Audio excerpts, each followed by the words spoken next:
Bueno, entonces a mí voy a explicar el problema 1A del examen. Entonces el problema lee la integral de menos 1 a 1 de x cúbica por raíz de 1 menos x cuadrada de x.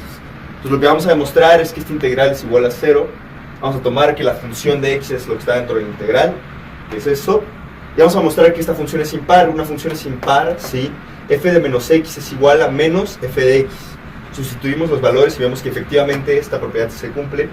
Entonces la función es impar. Entonces, por propiedades de la función impar y graficando además la función, vemos que esta es su gráfica y es simétrica con respecto al origen. Por lo tanto, la integral de 0 a 1 va a sumar un valor k, la integral de 0 a menos 1 va a restar el mismo valor k. Por lo mismo, la integral va a resolver 0. Vamos a explicar el inciso B, que es resolver la integral que va de 3 a 6 de x al cubo coseno de x cuarta más 2 de x.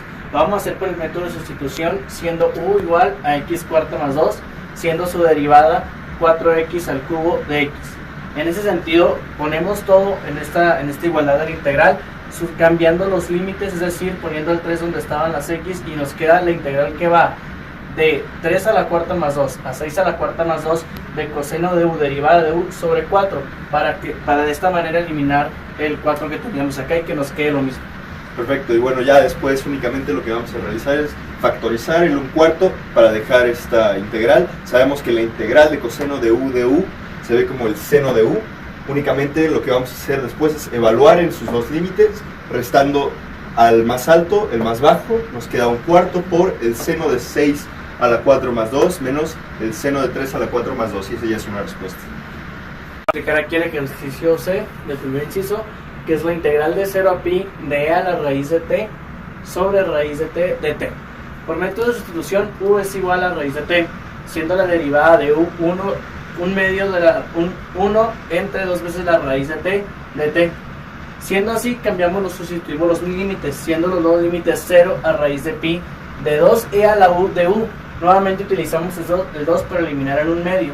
Esto nos quedaría ya despejado 2 veces la integral de 0 a pi de d a la u de u. Sabemos que la integral de e a la u es la misma e a la u, por lo tanto es 2 veces e a la u valuado en los límites, que nos quedaría 2 veces e a la raíz de pi menos e a la 0.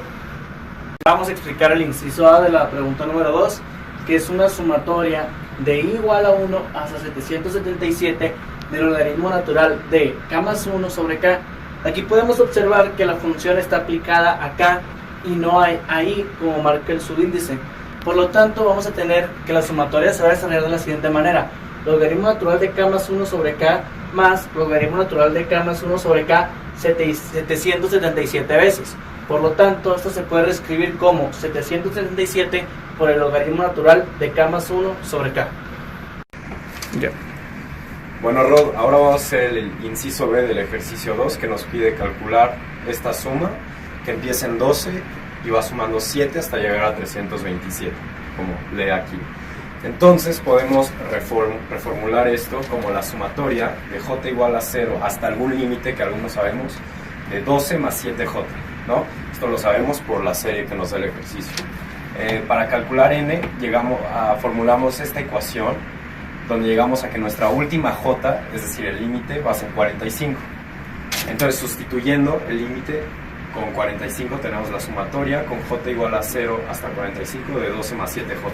Esta suma la podemos partir en 2, como se ve aquí, y esta es la sumatoria de una constante, y esta es la sumatoria de los primeros n, bueno, de los primeros 45 números naturales, 7 veces, números enteros.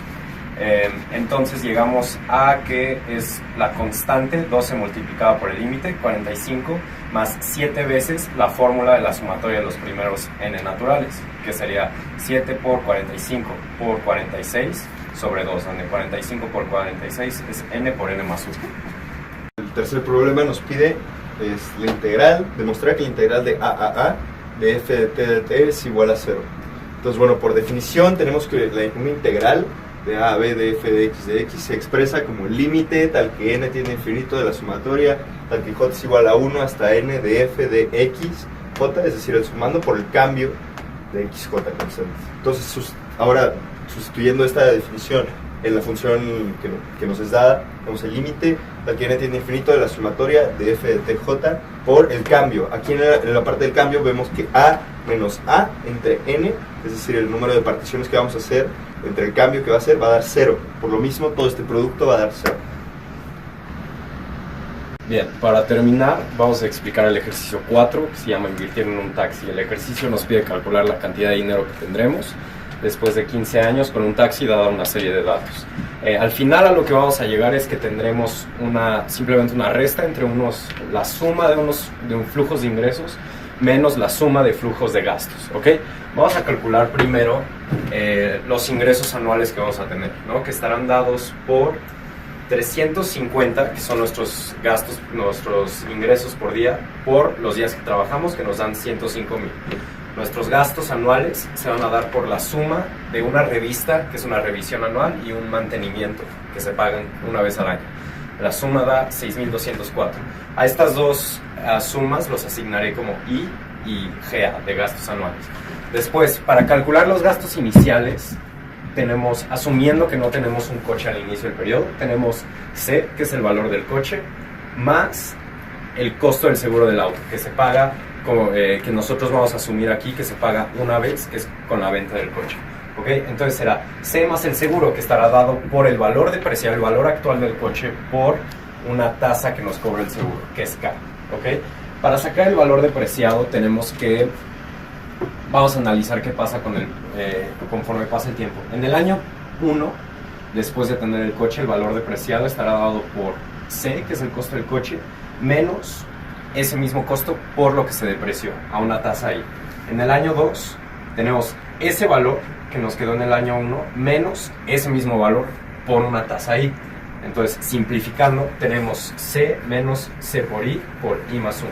En el año 3 repetimos el mismo proceso y vemos que llegamos a algo similar, excepto que C menos C por I menos 1 al cuadrado. Entonces, para el año N, tenemos que el valor depreciado va a ser C menos C por I multiplicado por 1 menos la tasa de depreciación a la N menos 1, es decir, al año en que nos encontramos menos 1.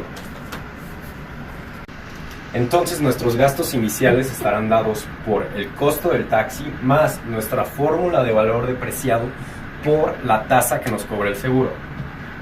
A nuestra fórmula de valor depreciado la asignaré como BD.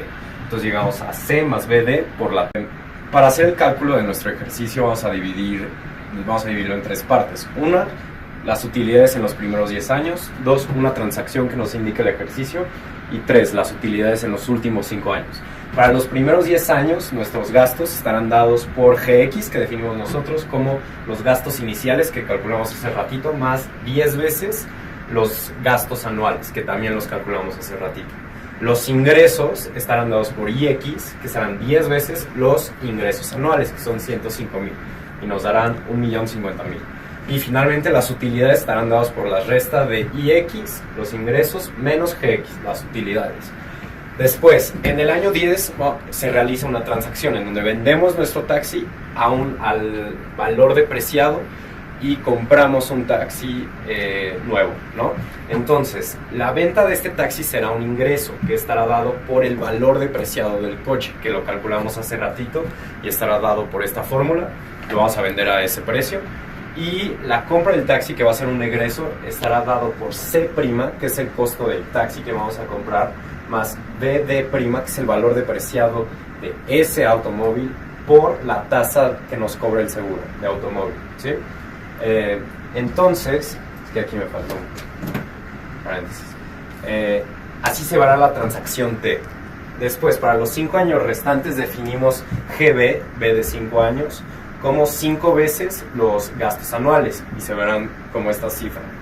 Y definimos también los ingresos de 5 años, como 5 veces los ingresos anuales, y se verán como esta cifra. Entonces definimos U' como utilidad en estos 5 años, como la resta de estos dos flujos, y se verá como esta cifra. Entonces el dinero, la respuesta a nuestro ejercicio, que es el dinero, se verá como las utilidades en los primeros 10 años, más la transacción, más las utilidades en este último periodo, y hemos llegado al resultado.